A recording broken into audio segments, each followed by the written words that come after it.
What if the most dreaded restaurant side task could be done in seconds instead of hours? My guest today built a machine to make that happen.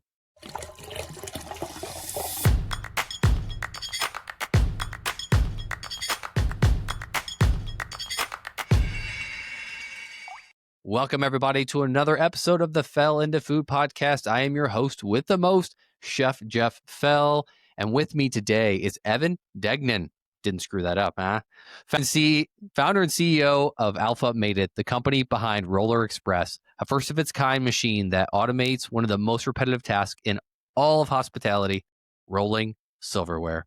Evan's journey started in the dish pit in a small Italian restaurant where he saw firsthand how much time and labor went into the little things that kept service running. That spark led him from student entrepreneur at Ohio State to building partnerships with major industry players like Cameron Mitchell Restaurants and Wasserstrom, turning a simple idea into a patented product, now making life easier for restaurants across the country. So, Evan, welcome to the show. Thanks for having me, man. Appreciate it. That was a killer intro, man. I was like, that's badass right there. Yeah, there you go. So people who don't know Alphamated yet, how do you explain what Roller Express does in a single sentence? Yeah. Roller Express simplifies the automation of silverware, the process of rolling silverware, and what would normally take you hours to roll silverware gets condensed down to minutes and seconds. Yeah, it's a giant pain in the ass. Nobody wants to do it. Everyone hates it. And then if you hate it so much, you end up buying like pre-wrapped, but then you're going with cheap plastic and not Mm-hmm. the good stuff. You know, when Yep. when someone hears automated silverware rolling, they probably smile. What reaction do you love seeing most when you demo it or you're saying, hey, guess what? You're not going to have to do this anymore. So it's a couple things. One, I don't know if you know this or not, but I was reading, and don't quote me on this in particular, but I think it's like 10% of the US labor force has been employed in some form of restaurant or retail sector within some point of their life. So you have people that are in the industry who used to be in the industry or know someone in the industry that like always talks about it. So I always get the personal stories. Like that's one of the big things. The other one is, like, people are like, "Wow, that hasn't been a thing yet." Like, I thought that would be something pretty obvious to create. And the third one is like, "Wow, that's, like, real, like, value creation, so to speak," in a world full of, like, you have to, like, consistently explain what you do to people, right? Like, I can dumb it Hmm. down for, like, a 10-year-old, like, "Oh, machine doesn't have to do XYZ. A machine does XYZ for me." You know what I mean? So those are probably the Hmm. 3 most common ones. And then off of that, I get a barrage of questions past that. Yeah, you've shared before the idea started back, in your dishwashing days. But what was the feeling in that moment, right? What, were you frustrated, curious, or was there just something else that sparked it? Uh, well, it really was trying to get, like, when you're a dishwasher, you're in, like, the zone flow state, right? And, uh, like, I got to the point where I was able to do a pretty decent sized volume for, like, one person, right? And that would require me to chunk things, right? Which is funny enough, I do that now with my life. But it would always be like a breakup of workflow process, and it was like, God, Nicole or Abby or, um, like, Ashley or whatever, like, I'm trying to like focus right now, but I was like, but then I was like, I took a step back, or like, why are they so adamant on this, right? Like, why are they like, and then I started to think about it. Like, I would go out and like to the restaurant just to see what's going on, see how many like tables are left, to see what the workload would look like if I had a second, right? And I'd see them sitting, and then I'd come back in like an hour and they'd still be sitting there. Like, and I'm like, and I know they enjoy the place, but they don't enjoy the place that much, right? And Hmm. so I'm like, why are they still there, right? And I'm like, huh. And then it, like, for me, it became, I was saying like back of house means back of mind in society, right? Because like a lot of people don't truly appreciate like how things get to even the table, right? A lot of times, right? And so it I'm like, wow, there's something there. There's like a human quality of life aspect tied to it too. And I know rolled silverware isn't the easiest thing to translate to folks, but I knew like an hour or 2 or 3 of someone's life is a very easy value proposition. And I'm like, where anything where you can condense time is valuable. So that's kind of more or less how it like came about, so to speak. Yeah, so when you got that spark, right, like, what made you decide, "You know what? I'm actually gonna build a whole business around this." Was it just to provide the solution, or did you know that Uh, there was something there? well, I always say confidence is an earned trait. So, and I'd like to say what went in this cute little sequential path, right? But it was like the reality is like I'd get some feedback here and then nothing, and I get some feedback here that would like basically like stack the building, so to speak, and like build a pyramid of like my belief, so to speak, right? And like my conviction and reason to actually build upon it, right? And like with each additional proactive step that I took towards it, started to like get the belief going a little bit more. It'd be either be feedback from like people in the industry or people like in general entrepreneurship or yeah, like they agree with me, so to speak. And it was like, okay, I know in my own thoughts that this is an issue, but it's good to hear like people in the industry, right? And then as time went on, I started talking to the managers, and I started talking to the wait staff, and then I started to talk to the manager, and then I started to talk to the GM, and then I started to talk to the operators, and then I started to talk to distributors. And I'm like, wow, everyone in the value chain is telling me this is a good idea. So therefore, like there's something there. But like it really started with one and and kind of a half glass full mindset of like this could be more like opportunistically, you So, know? what you had so you have the concept, right? You're like, "Okay, I know I have something that could fix it." But, like, what are the first steps? Like, I've always wondered this when people were building, like, physical things. Did you build it out of plastic? Did you just have a welder and you're trying to like, Yeah, no, how do you even go about that?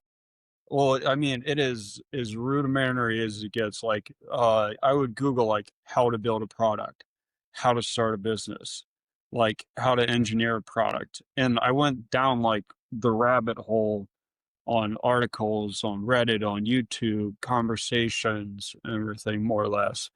And then like there's like more or less there's three common paths, right?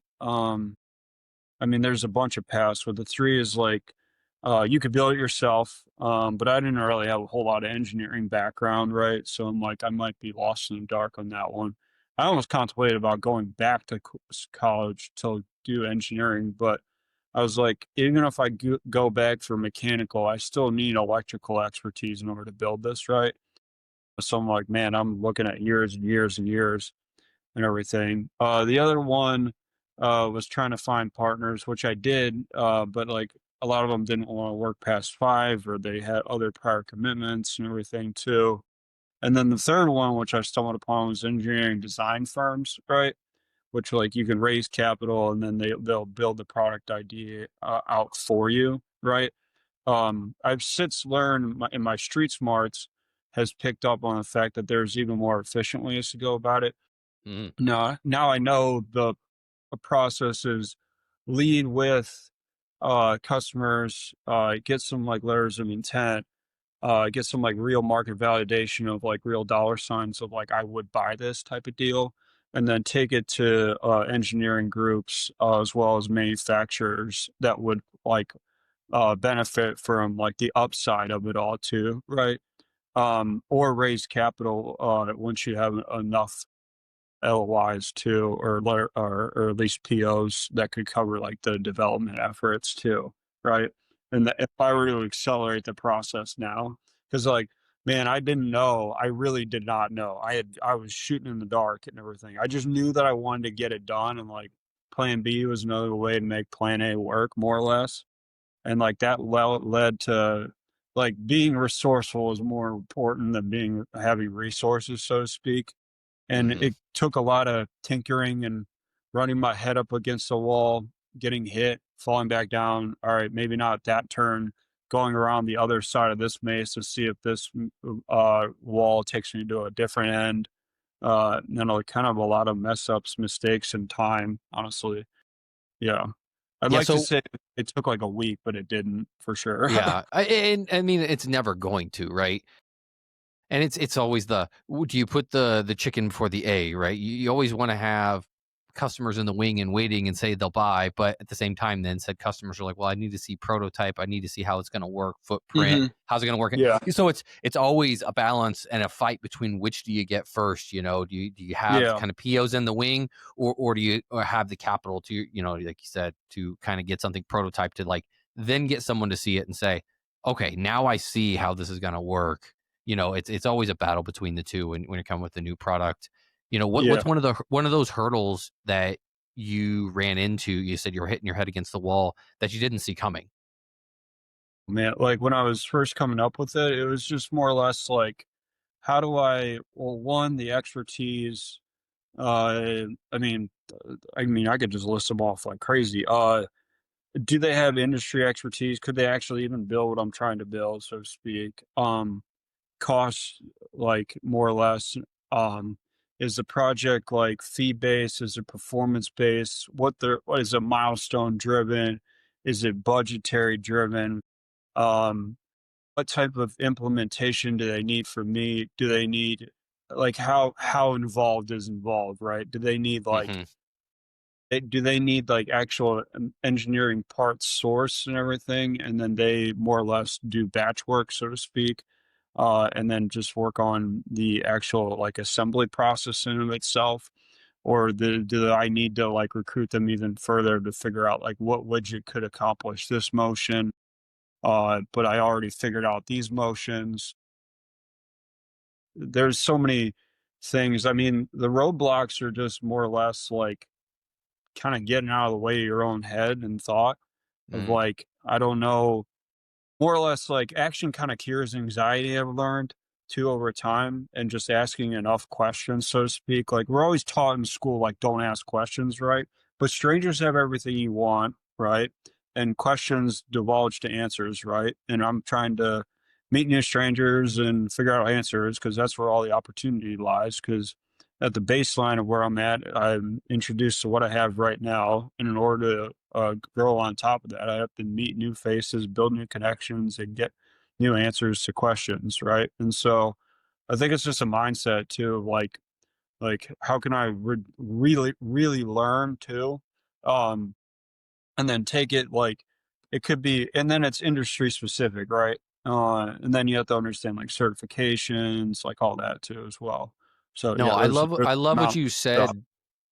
I love what you said with asking questions and seeking the answers because to your point we are taught like keep your mouth shut, and even if you have a question and people say no question's a dumb question, but sometimes you ask that question then people make you feel dumb rather than just asking the question. And I've learned same thing is if you're more vulnerable and you can like be humble and swallow your pride and be like, I don't know what I don't know, so Hmm. if I can find somebody who has Yeah, an answer, exactly. I am more willing to swallow my pride and say show me, right? Please show me. I mean, I've gone down a rabbit hole of dry aging, different various meats. I'm focusing on fish right now, and there's a whole lot that I don't know, and that's why I'm watching, reading, asking. I'm like, if you Hmm. have the answer, please tell me, so Yeah, I can then exactly. try to Right. implement.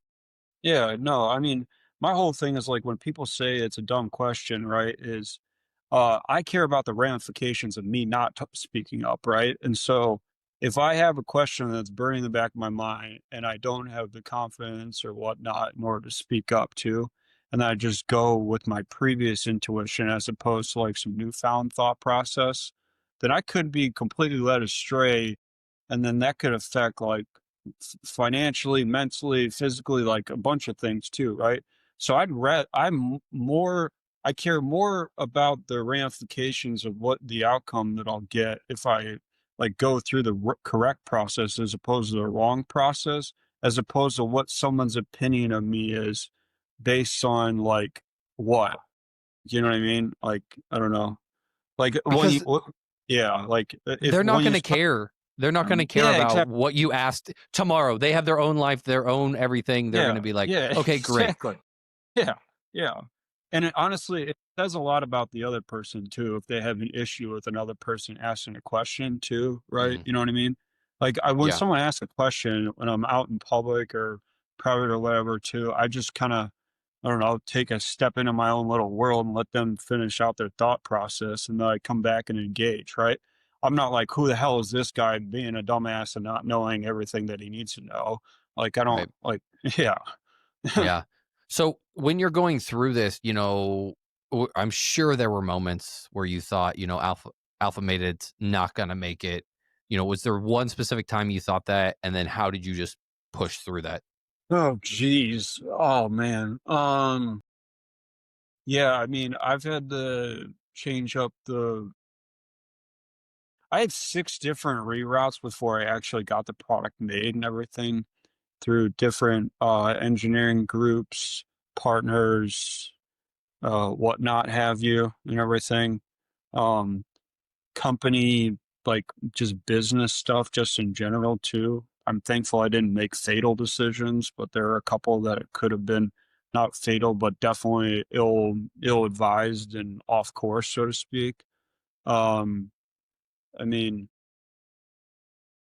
man, just like the general like identity, I always tie back to this one, like the identity of like I can be like an entrepreneur and like a CEO and inventor and actually build a product and everything too. Cause like, I mean, I didn't really have any like reason to believe it, and I didn't really have anybody like around me to like point as like a case study for like any source of like conviction, like other than just sheer will and audacity, right? So like I mean, that's that's a good portion of it, honestly. That's probably one of the hardest things is just like molding myself into the person that can actually be who I want to be and everything and not constantly talking myself out of it, thinking like, man, Mm, there's gotta be an easier way or this like I'll never forget like the first time I went to the National Restaurant Association show, uh, like was like 6, 7 years ago. And I remember like seeing manufacturing companies, right?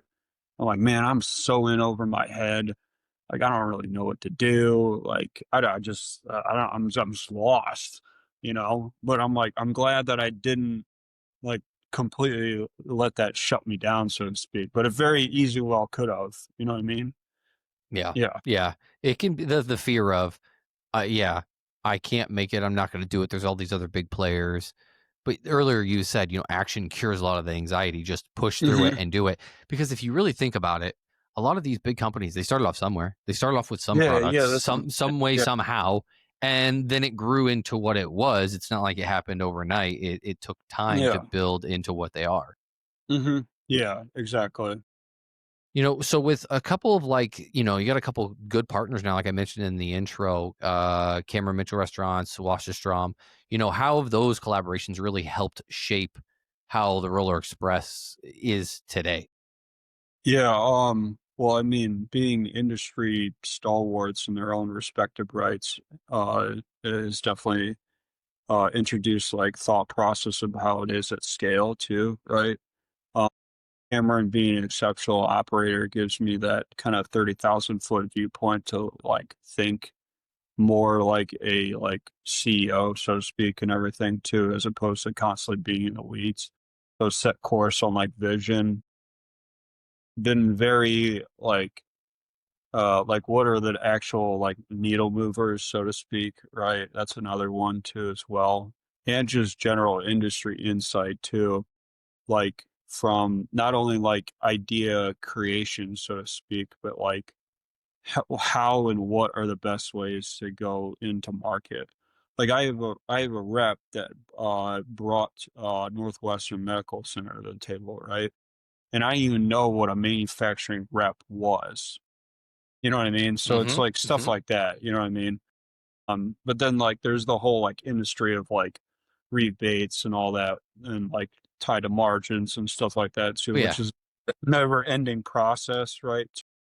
And like, hey, make sure to play nice in a sandbox with XYZ as opposed to XYZ because like you want to make sure that they're on your good side for a lot of reasons too. You know what I mean?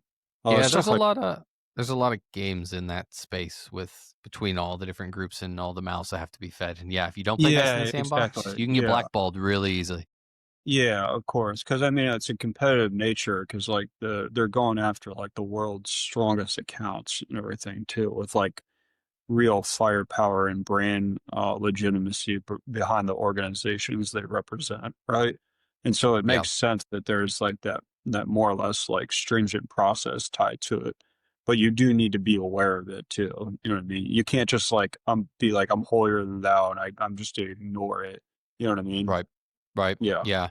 So now you've got you built a unit. You know, when you put one of these in an actual restaurant or an establishment, you know, what changes first? The time savings, is that the first thing they notice, or is it the staff morale, or a combination of both, or something else? So I think the biggest so the time savings for sure, but I think it's just a general like ecosystem piece as a whole too. I mean, particularly the staff. I mean, rolling silverware, if say for instance you go in at like 5, right? And you're serving till 10 or something, right? Maybe 11, okay? Just like say for fine dining or something like that, right? Hmm. Um, like that's where the big like 80/20 principle comes in too. Is like you're looking into like tasks that like take a big portion of your time, right? Like if anything that you like for people who are working in not in the industry, right? I mean, if you took a fifth of your time out that you had to do every day, regardless if you wanted to or not, and that was just gone, and everything. There's a lot of like emotional reactions too. Like one of my favorites is like the girl is like, "Oh man, I can spend more time with my cat." You know what I mean? Like, because then she doesn't have to.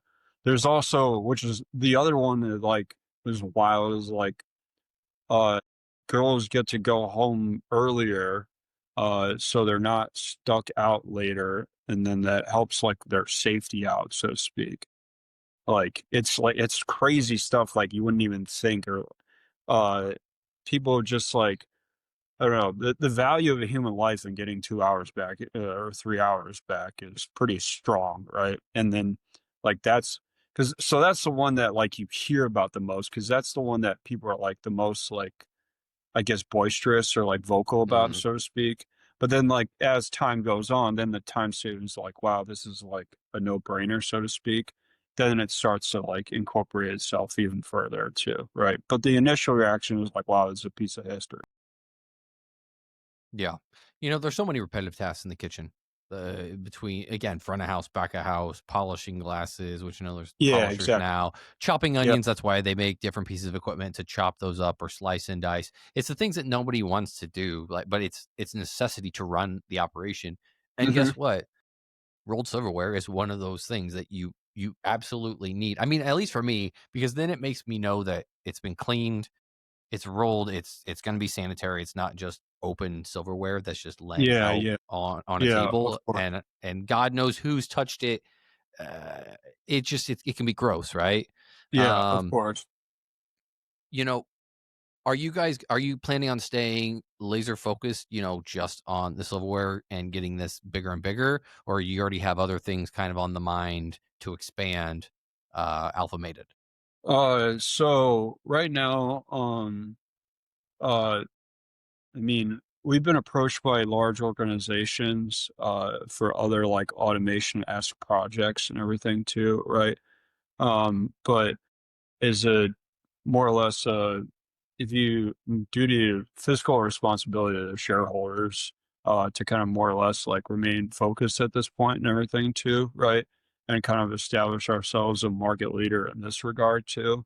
I'll be honest, the whole international conversation is popping up a lot quicker than I thought it was going to, because they don't run on tip wage over there, right?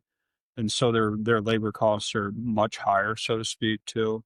And they don't have the technology over there either, right? And so like that's more or less the where I'm seeing the next transitional phase happen for us. Now past that, ask me that question, say like a year or two from now, and I might have a completely different like mindset. But Yeah. I struggle with that because it's like there's so many things that need to be taken care of, right? But there's also like that how much is too much? And then is there a value proposition tied to like something where it's like monetarily makes sense, right? Like Hmm. you can automate pretty much anything at this point due to like the advancements in technology, right? But are people are going to pay or find value in that to the point where it actually moves the needle forward too? You know, those are kind of, and then that becomes a market research, customer interviews, a prototyping process, and everything too. And like, I know how to do it now, but man, it's not easy by any stretch of the imagination. There's like real time commitment. You got to go in eyes wide open too, right? You'll probably have it take 6 months and everything. If you don't have a ton of like firepower, resources, or industry leaders behind you, to get real like sense of where you're even headed, more or less, before you actually start to build it out, so to speak. So, I mean, you're looking at 2 year timeline and everything for like any like brand new like conceptual thing if you're being like actually like realistic, so to speak, too. You know what I Right. And mean? that's probably being Yeah. conservative too, right? Like, and Yeah, like you said, and that's if you've got the capital, if things are kind of going your way where you're making progress, but if you hit some major hiccups and snafus and snags, could easily set you back. All the while, yeah. you still have to muddle through life. I don't want to say muddle. You still have to survive, right, on a Yeah, daily yeah, no, of basis course. and get through. Yeah, I mean, I could probably do it much faster than most at this point, but again, to your point, capital, like time restraints, life too. I love the space that I'm in, but I also love to do a bunch of other things too as well. And then I don't Yeah, want that to me be my entire existence. yeah. You know what I When mean? when do Yeah. you think automation? Because you said basically anything can be automated, which I agree it can. And there's so many things that I know that robotics are trying to focus on and work on, take out the mundane. But how long do you see, or in your opinion, how long do you think it's going to be before some more of these things are automated and almost mainstream, like their economy at scale where it makes sense? Obviously, kiosk Uh, ordering, like cashiers are kind of phasing out because the kiosk and it's making more sense. And I think people are adapting to of I'm going to mhm. place my order on my phone and go grab it, or I know when I walk in, I'm just going to push a button and I don't have to talk to somebody. So again, what's maybe that timeline, and then maybe what do you see as being the next like innovative automation that's going to make a meaningful impact in the kitchens? Yeah, of course. Timeline. Uh, so timeline for introduction to new technology where the general public can have like an initial reaction to it, I think is probably 2 years and everything for a lot of processes that people like more or less are paying attention to, so to speak. Now, there's a lot of things under the radar that'll pop up and everything, and I think the industry is just that's gonna take 50 years to uncover everything, you know, or at least 20. But there's the introduction of it though too. But then there's general mass market adoption, so to speak, at scale too. That's probably got to be 3 to 5 years and everything too. Like particularly, say for instance, like a chain rollout, so to speak. Uh, Yeah. well, there's so many like nuances too. Like, what does the distribution look like? What does support look like? How rigorous is market testing, right? I mean, chain testing too in particular, right? Is there anything like depending on the automation piece of equipment, like is there any like hazardous materials? Is there something that could like harm a human, so to speak, Hmm. too, right? Yeah. Like with us, we don't really have to necessarily worry about that too much because we basically made it to the point where like you really have to like put effort in to like mess up your hands, so to speak, with this. But like I'm assuming like say for instance like something with like fry grease or something like that, like that or like I'm just or like AC or heating or basically anything with like the elements, so to speak, or anything that has a hazardous material tied to it. I think it's going to take like an additional year on top of that. And then general mass market adoption to and acceptance. Yeah, you're probably looking at 3 to 5 for most, but then probably 1 to 2 years within like general like introduction and everything, so to speak. Um, what I think, and this is I don't think most people talk about this, but I think um, my take on this is I think the sense of automation, it's funny I'm saying it too 'cause I'm in the space, but, um, the general sense of automation, I think, is not what's really gonna pay, attention, so to speak, to, right? I think what's gonna pop up more and more to, so to speak, and I think this is, quote me on this, probably about a 2-year timeline from now, is you're gonna see a different switch in the conversation, the ecosystem of how can we automate processes? How can we reduce labor costs? How can we once we beat that horse dead, so to speak, we're going to introduce a new one that no one I think has really correctly thought about, which is like the human nuance of everything too, and like the Mm, general mhm. human like element of experience too, right? Like like flirting with the bartender is like half the fun of going to the bar for some people, right? If you automate the bar process and everything, you can't really flirt with the robot. Like people, and to act like it's something other than that is just being naive, right? And but also like the human experience of like I've had so many experiences talking to the waiter or waitress, like, that have genuinely made my day better, right? Or my experience better that it Mhm. like, even if all the calculable, uh, like, barometers or whatever are on time and my refill is just right and everything too, right? I mean, I've had recommendations from servers like, "Oh, Joe, go check out this spot down the way because 'cause I'm out of town," and everything end up being a great spot too, like recommendations, like and then like personal conversations too, right? I think people will start to value that a lot more. And then once you automate the bejesus out of everything, then you're starting to talk more about the human element being reintroduced like tastefully too. Because I think that's a very, very, very important part of hospitality that I think Yeah. no matter how much automation happens, no matter how cheap things get, no matter how much labor costs or food costs go down, you still need that aspect of it though too. And I think that's gonna be the next like thing that's gonna happen, so to speak. Yeah, I've that's been popping up a lot from people I've been talking to of where is the line drawn on automation and robotics and AI and tech, and when does it that then people are craving that person to person connection?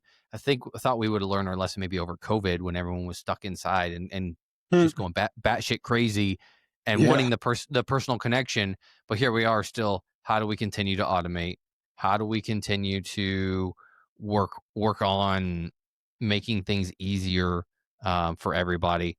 But that human interaction, yeah, there's got to be a line somewhere, right? And Yeah. I where it think is, good. yeah, I think the line is anything that's repeatable that's a time sink. Okay. That's removed from customer interaction. Okay. So repeatable, time sink, removed from customer interaction. Those are the three that I think are going to be the ones that like are going to get the most attention on too, right? Because it doesn't Mm-hmm. like the reason being is because when you can automate something with a processor machine, and you therefore mitigate the risk for human error too, right? And the risk for human error can be a direct brain reflection of how something is presented to like a customer, so to speak. But if you have a machine do something perfectly every single time on a repeatable process, that's just going to reflect better than human error doing XYZ, right? Now, where I think the line gets drawn is anything like that's like on the like truly like serving side, so to speak, too, right? And I think you have to break it down and segment it even further too, right? Like Chili's has like their like table side like tablets and everything too, right? And I think that works perfectly, right? But I do not think it's gonna work for fine dining and everything for, like, an RPM steakhouse or something like that, or, like, a Mastro's that, like, may or a Cameron Mitchell where, like, you almost, like, n need that, like, extra, like, pizzazz and rapport building and everything to, like, A, push the tip, but also, like, separate yourselves from, like, other people in that space, so to speak. Because I Well, I think, like, think people, knowledgeable that can, like, really set the tone for an area like that. You know what I yeah, mean? I think people are they want they're going out for that experience. It's not just I'm going to eat good food. It's for an experience. I mean, take a look at some of the really I don't know what you want to call them, put them in their own category. The Ed DeBevics, the Dicks, right? People go there for an experience. It's not like they're Hmm. saying the food is the most amazing thing on earth. Yeah, Maybe exactly. it's a guy's trip, whatever it is. And again, even think as crazy it is, the Hooters, the Twin Peaks. People go there for a specific Yeah, reason. It's exactly. for the whatever experience they're trying to achieve. They're not going there for automation and necessarily the food being the best food that they've ever eaten, but they want that experience. They want the connection. They want to feel special is probably a better way of putting it. Like you feel like you're everything if when you go out to fine dining because obviously you're paying a premium, but in that premium comes the service that you would Yeah, expect of out of course. it. And even if they mess something up or something's not just spot on, you're going to overlook that because you're going to say the service was so good that yeah, they did this, but a lot of times they then corrected it. Right? They fixed it on the spot. They did this. Oh, we know we messed up the entree. We overcooked. Whatever it is, here's Hmm. here's here's an extra dessert or Yeah, here's a voucher for next whatever it might be. They yeah. fix the mistake, and that's, I think, to your point back, people want the human experience. And yeah, we'll hit that tipping point, I'd say, probably in the next 5-10 years, to where people go, okay, enough's enough, let's get back to where it was, just like food is going back to its roots and just clean eating and things of that nature. Yeah, no, no. I mean, hell, I think the free dessert has tipped the service over a couple times and everything too. I know people that have gone to I've been out with steakhouses. They have a mess up on a meal and they get a free appetizer or dessert, and they're more excited for that than they were Yeah, the main meal that they order. Honestly, yeah, I, yeah, like I think that to your point, that's something that we need to be honest about, like people's true like human intentions, right? Like for instance, on the Twin Peaks thing or something like that. Like people just need to be transparent and real with that too, right? Because I think that experience thing is like one of the things that like really separates like from eating out to like eating in too. You know what I mean? yeah, yeah. um One piece of advice for aspiring entrepreneurs, people in the hardware space that are physically building. I know we had hit some nuggets earlier, but if you could give them just one piece of advice, what would it be? Man,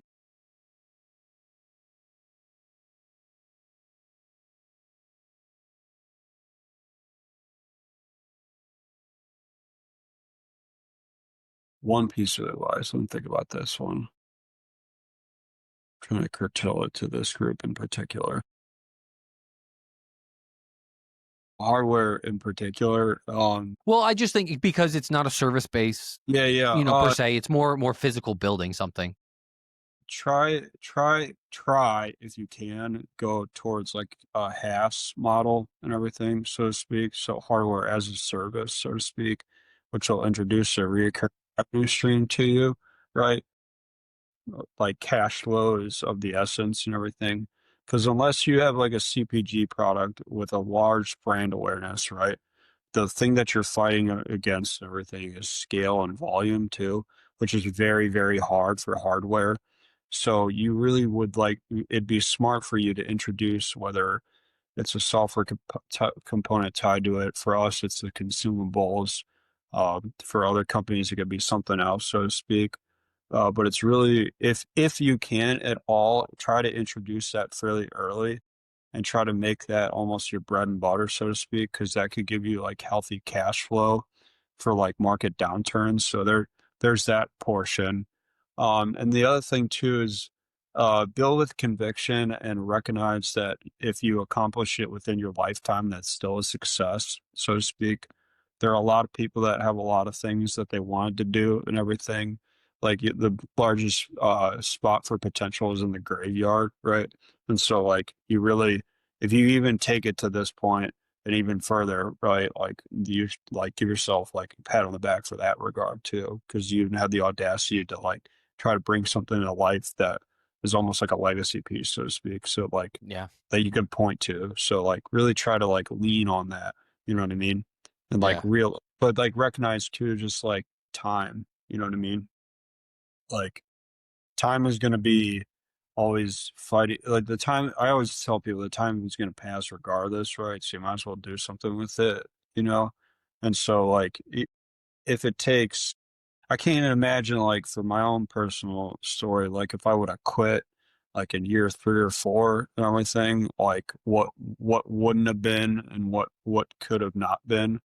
I could be fairly early in the journey of another company or whatever, as opposed to much more further along now with this. I just had some stick-to-itiveness too, right? So be Hmm. open and receptive to feedback. Don't be too damn stubborn, but like also recognize like time is the one factor. Like like Jeff, when you were talking about all the like large companies, right? That back in the day stories, like 1819 or something like that, right? That's 2,000 years ago almost, right? You know, yeah, or 200 years ago, where, but like that's something like you really like have to like 200 years. Two is not much, you know what I mean, when you're trying to get there, you know? Right. Yeah. In Yeah. the grand scheme of things. Yeah, totally. Yeah. Um, Evan, where can people go to follow your journey, see what you're doing and everything? Hit them with the socials and everything else. Yeah, Alphamated is the company. Evan All Day is my personal. Feel free to reach out. Evan Degnan on LinkedIn. Yeah, just hit me up. Let me know what's up. Yeah, awesome. I'll put everything linked in the show notes so people can find, the product, see the videos. It's pretty cool machine when you just watch it. Few people saw it, they'd be like, "Yeah, that would make my life 10 times Yeah. easier, and I wouldn't be Yeah, sitting there cool. rolling silverware." Well, that's it for today. Again, if you want to check out what Evan's got going on, I'll have it in the show notes. So until next time, we'll catch you on the sunny side. All right, cool. Thanks, guys.